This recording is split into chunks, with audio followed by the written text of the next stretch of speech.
All right, so this week's episode of Reading Poetry Together is going to be short and quick. Stay with me. Here we go.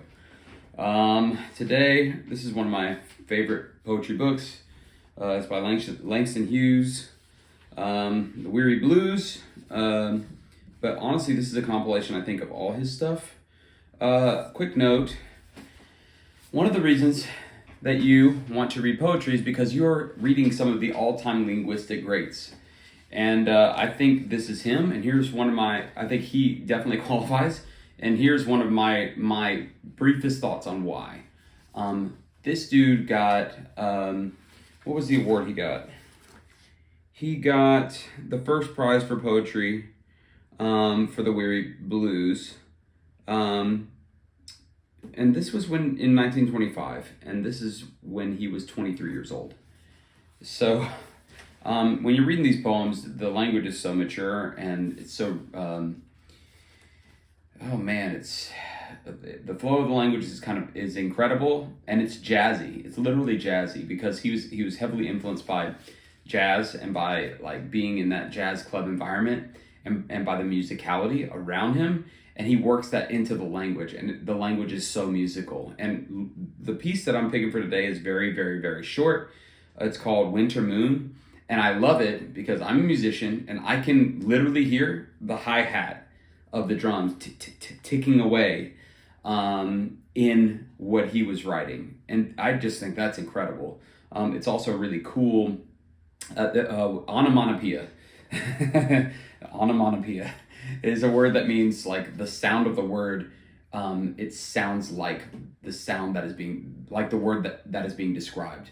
The word itself almost makes the sound of the thing that is being described.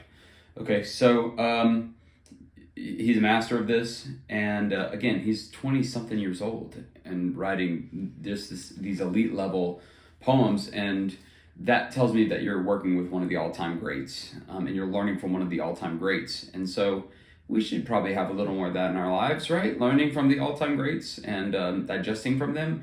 So, because it's cool to be reading. And look, I'm reading like crazy. I'm reading so much fantasy, reading all this stuff to just try to like learn what's going on right now. But as much value as there is in that, I think there's a lot of value in, what is timeless and who are the best minds who ever did this. What can I learn from them? And so here we go. I'm going to read it for you. Winter Moon. How thin and sharp is the moon tonight. How thin and sharp and ghostly white is the slim curved crook of the moon tonight. And I'll read it again. How thin and sharp is the moon tonight. How thin and sharp and ghostly white is the slim curved crook of the moon tonight. And I hear that.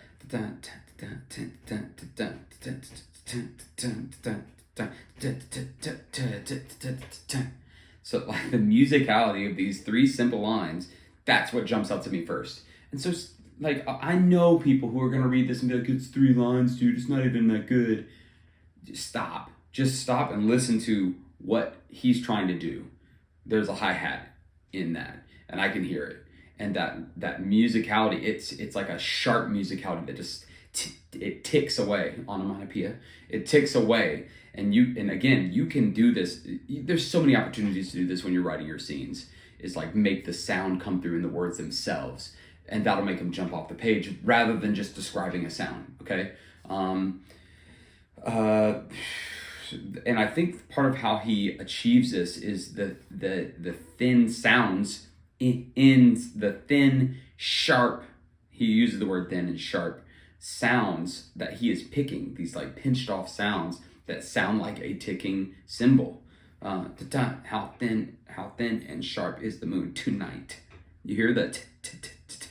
How thin and sharp and ghostly white is the slim curved crook of the moon tonight.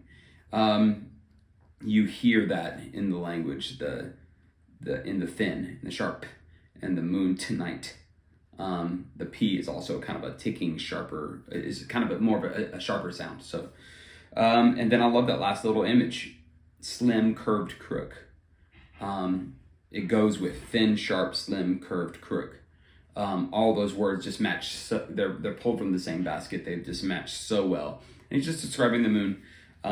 So again, You do not have to pull some kind of a crazy theme out of this. It's okay to just enjoy the heck out of the rhythm and the sound of the line. So this, even the meter is pristine, like the stress is ta ta ta ta, but also the sound palette that he is choosing from is just perfect. And so I would encourage you to try to write 2 or 3 lines, something really short. Don't try to write a master treatise. Try to write something really short and try to work on choosing the exact from the same soundscape to create what you're trying for. If this was a tom roll, like or a kick drum, like a heavier thud of a sound, it would not work. Why? Because he's describing something thin and sharp, like a scythe in the sky. That's how he is describing the moon. And so he chooses from the soundscape of thin, sharp, pinching, stabbing sounds to describe that. And that makes the image stick, makes the image work. And again, if he were to choose it from a different soundscape, it doesn't work as well. So that sharpness and the fact that I hear that cymbal tick, tick, tick, is intentional. It is intentional. And you better believe it's intentional. And so, and he's like absorbed this being, just being in that environment. And so like he hears that sound and that's what he's giving to you. So mess around with this, the sound of the words going with your image. So you've got tone, you've got vibe, you've got feel, you've got like meter of the line, you've got images, you've got all this stuff that you can play with, you got all these emotions and moods that you can try to do. This is just such a unique, interesting skill where he is using the sound of the words to give you the description. Super cool. There will definitely be more from this book because I really like it. And it's just different. And then when you tell me I have to read one poem and it's 3 lines, shoot, I can read one poem. I'll chew on it for 10 minutes. And it only takes you 5. Great. I promise you're a better writer for having spent the time. So I hope you have a great day. And I will see you next week. Have a good one.